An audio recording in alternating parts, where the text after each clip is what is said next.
गुरु और शिष्य, लेखक स्वामी अलोकानंद, रामकृष्ण अद्वैत आश्रम, वाराणसी।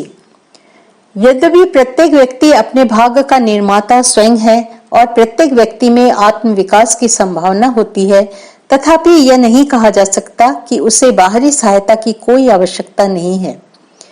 अपनी आंतरिक शक्ति और ज्ञान की अभिव्यक्ति के लिए एक प्रेरक या प्रोत्साहक की आवश्यकता होती है।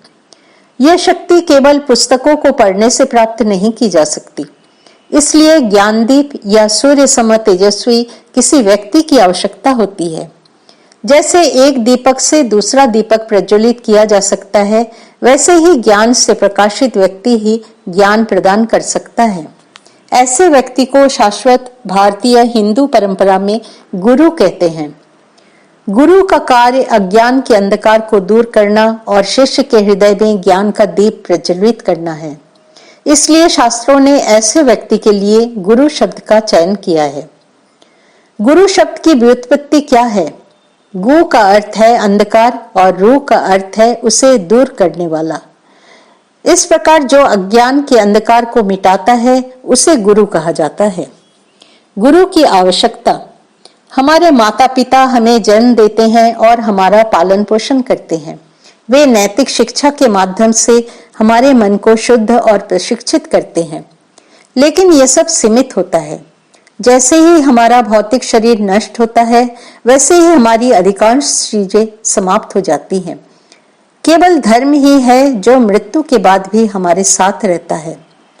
शास्त्रों में कहा गया है कि धर्म ही इस ब्रह्मांड का आधार है, यानी पूरा विश्व धर्म पर टिका हुआ है। इस धर्म के मार्ग पर गुरु ही मार्गदर्शक होते हैं।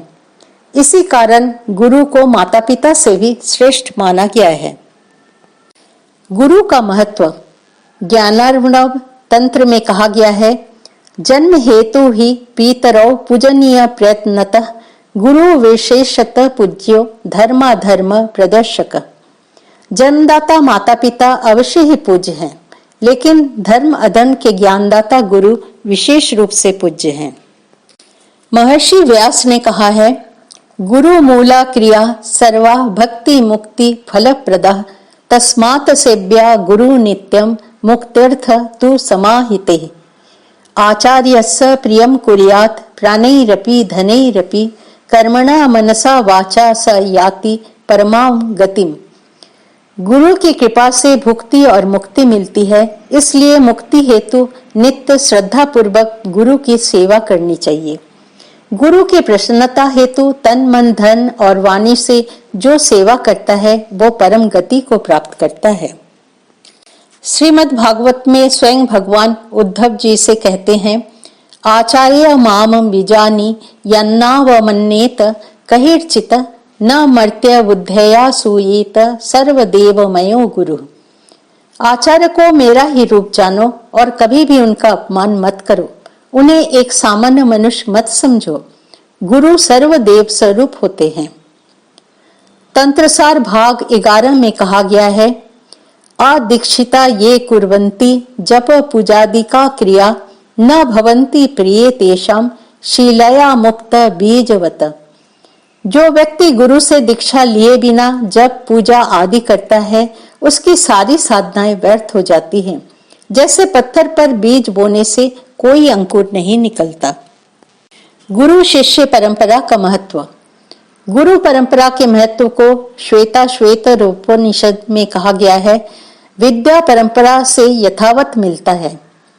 श्रुतम हेव में भगवद दृश्यभ्य आचार दैव विद्या वेदिता साधिष्टम प्रापतीति तस्मै हेतदेव वाचात्र हन किंचन वियायेति वियायेति। मैंने भगवान श्रीमान सदृश ऋषियों से सुना है कि आचार्य से जानी गई विद्या सर्वोत्तम होती है। तब आचार्य ने ही उसे उसी विद्या का उपदेश दिया। उसमें कोई कमी नहीं थी, वो पूर्ण विद्या थी। अर्थात परंपरा से प्राप्त विद्या पूर्ण रहती है। एक शिक्षक केवल विषयों का ज्ञान दे सकता है, लेकिन गुरु आध्यात्मिक ज्ञान प्रदान करते हैं। इसलिए गहन आध्यात्मिक ज्ञान की प्राप्ति हेतु ज्ञानी सुयोग गुरु की आवश्यकता होती है। श्री मां शारदा देवी ने कहा है, मंत्र से शक्ति आती है। गुरु के माध्यम से शिष्य में शक्ति संचारित होती है। मंत्र से शरीर शुद्ध होता है। शरीर के ईश्वर के मंत्र का जप कर मनुष्य शुद्ध होता है। एक बार ऋषि नारद बैकुंठ गए और नारायण से बहुत देर तक वार्तालाप किया। जब नारद जी वहां से चले गए तब नारायण ने लक्ष्मी जी से उस स्थान को साफ करने और गोबर से लिपकर शुद्ध करने को कहा। लक्ष्मी जी ने पूछा, ऐसा क्यों?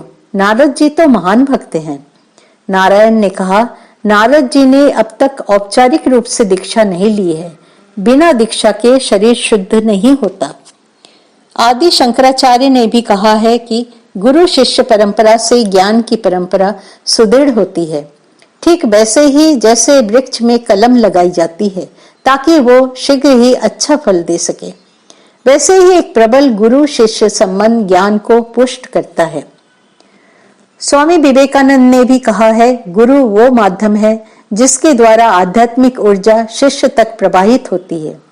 गुरु जो भी गुरु परंपरा से गुरु मंत्र या आध्यात्मिक शक्ति प्राप्त करते हैं, वे पीढ़ी दर पीढ़ी शिष्यों को हस्तांतरित करते हैं।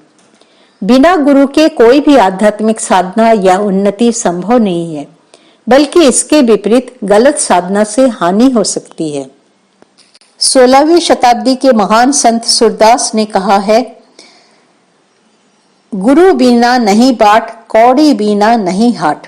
गुरु के बिना सन्मार्ग नहीं मिलता, कोई आशा नहीं। जैसे धन के बिना कोई व्यापार नहीं हो सकता। सच्चिदानंद ही गुरु हैं। श्री रामकृष्ण परमहंस ने कहा है, भगवान ही सच्चे गुरु, पिता और शासक हैं। किसी मनुष्य में यह शक्ति नहीं कि वो किसी अन्य को इस संसार के बंधनों से मुक्त कर सके। केवल वही व्यक्ति इस मोहिनी माया से मुक्त कर सकता है जिसके पास इसकी वास्तविक शक्ति है। सच्चिदानंद गुरु के बिना मुक्ति संभव नहीं। गुरु ही सच्चिदानंद है। श्री रामकृष्ण परमहंस ने कहा है, सच्चिदानंद ही गुरु हैं। यदि किसी व्यक्ति के माध्यम से आध्यात्मिक जागरण होता है तो निश्चित रूप से यह समझना चाहिए कि सच्चिदानंद ने ही गुरु का रूप धारण किया है। गुरु एक मित्र के समान है जो आपका हाथ पकड़कर आपको आपके लक्ष्य तक पहुंचाते हैं। तुलसीदास जी रामचरितमानस में गुरु की प्रार्थना करते हुए कहते हैं, बंदवो गुरु पद कंज, कृपा सिंधु नर रूप हरि, महामोह तम पुंज जासु, बचन रवि कर निकर। मैं उन गुरु महाराज के चरण कमलों की वंदना करता हूँ जो कृपा सिंधु और नर रूप में श्री हरि भगवान ही हैं और जिनकी वाणी मोह रूपी घने अंधकार का नाश करने के लिए सूर्य की किरणों के समूह है। सूरदास जी कहते हैं, गुरु मन के अंधकार को दूर करने वाले हैं और करोड़ों सूर्य चंद्र के समान हैं जो बाहरी अंधकार को मिटाते हैं। गुरु सर्वोच्च सत्ता है जिन्होंने मानव रूप धारण किया है। उन्हें साधारण मनुष्य नहीं समझना चाहिए। यदि कोई व्यक्ति अपने गुरु को सच्चिदानंद मानकर उनके प्रति प्रेम और भक्ति अर्पित करता है तथा उनकी शिक्षाओं को श्रद्धा से स्वीकार करता है तो उसे ही ज्ञान ज्योति प्राप्त होती है। शास्त्र भी कहते हैं, यश देवे परा भक्तिर यथा देव तथा गुरौ तस्यैते कथिता ह्यर्था प्रकाशन्ते महात्मना। जो भगवान और गुरु की समान रूप से परम श्रद्धा भक्ति करता है उसे ही आध्यात्मिक सत्य प्रकट होते हैं। गुरु की शक्ति से परिवर्तन। मानव गुरु की स्वयं भगवान के रूप में श्रद्धा करनी चाहिए। श्री रामकृष्ण परमहंस ने कहा है, यदि तुम में श्रद्धा हो तो ये पर्याप्त है। एकलव्य ने जंगल में मिट्टी की बनी द्रोणाचार्य की मूर्ति के समक्ष धनुर्विद्या का अभ्यास किया था। उन्होंने उस मूर्ति को ही वास्तविक द्रोणाचार्य मान लिया और वे महान धनुर्धर बन गए। इसी प्रकार अटूट श्रद्धा और गुरु की वाणी में विश्वास के कारण बहुत से लोगों ने युगों युगों तक मानव समाज में रत्न के समान स्थान प्राप्त किया है। हमारे शास्त्रों में उपमन्यु, उद्दालक, आरुणि, नचिकेता, सत्यकाम आदि महान शिष्यों के उदाहरण मिलते हैं। डाकू रत्नाकर का महर्षि वाल्मीकि में परिवर्तन गुरु भक्ति का एक उज्जवल उदाहरण है। इसी प्रकार तोटकाचार्य की महानता उनके गुरु आदि शंकराचार्य के प्रति उनकी गहन श्रद्धा और भक्ति का परिणाम थी। जगाई और मधाई जैसे दुष्ट व्यक्तियों का जीवन गुरु चैतन्य महाप्रभु की कृपा से परिवर्तित हो गया। आधुनिक काल में नरेंद्रनाथ अर्थात स्वामी विवेकानंद गुरु श्री रामकृष्ण परमहंस में संपूर्ण विश्वास रखने के कारण विश्व गुरु और महान संत बने। अशिक्षित लाटू अर्थात स्वामी अद्भुतानंद ब्रह्म ज्ञान प्राप्त कर महान संत बन गए। नशे में डूबे गिरीश चंद्र घोष भी गुरु की भक्ति से महान भक्त बन गए।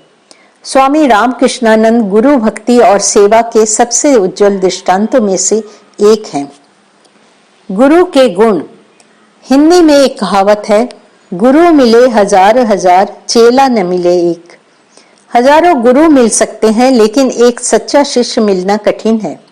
आजकल सभी लोग गुरु बनना चाहते हैं। इस प्रतिस्पर्धा के युग में सच्चे गुरु को पहचानना कठिन हो गया है। यदि कोई व्यक्ति बिना जांच पड़ताल के किसी को गुरु बना ले तो उसे कष्ट भोगना पड़ता है। श्री रामकृष्ण परमहंस कहते हैं, एक सच्चे गुरु को पहचानने के संकेत होते हैं। काशी के बारे में वही व्यक्ति सही जानकारी दे सकता है जो स्वयं वहां गए हो और उसे देखा हो। केवल सुनी सुनाई बातों से काम नहीं चलता। उन्होंने आगे कहा, गुरु को दिन और रात दोनों समय पर परखो। शास्त्रों में सद्गुरु के लक्षण इस प्रकार बताए गए हैं। श्रोत्रिय विर्जनो अकाम हतो यो ब्रह्म वित्तमः ब्रह्मण्य पूरत शांतो निरिंधन इवानल अहेतुक दया सिंधुर बंधुरान मताम सताम। जो वेदों में पारंगत हो, जो पाप रहित हो, जिसे कोई सांसारिक इच्छा न हो, जो ब्रह्म ज्ञानी हो, जो स्वयं ब्रह्म में स्थित हो, जो ईंधन को भस्म कर देने वाली अग्नि के सदृश शांत हो, जो करुणा के अथाह सागर हो और निष्काम प्रेम करता हो, और जो सज्जनों का सच्चा मित्र हो। ऐसे गुरु का सानिध्य और मार्गदर्शन शिष्य के लिए वसंत ऋतु के समान फलदायी होता है। इसलिए कहा गया है कि गुरु शांत, उदार और परोपकारी होते हैं। वे दूसरों के कल्याण के लिए कार्य करते हैं। जैसे वसंत ऋतु प्रकृति को हरा भरा बना देती है, वे स्वयं इस जन्म मृत्यु के भयानक सागर को पार कर चुके होते हैं और निस्वार्थ भाव से दूसरों को भी पार कराने में सहायता करते हैं।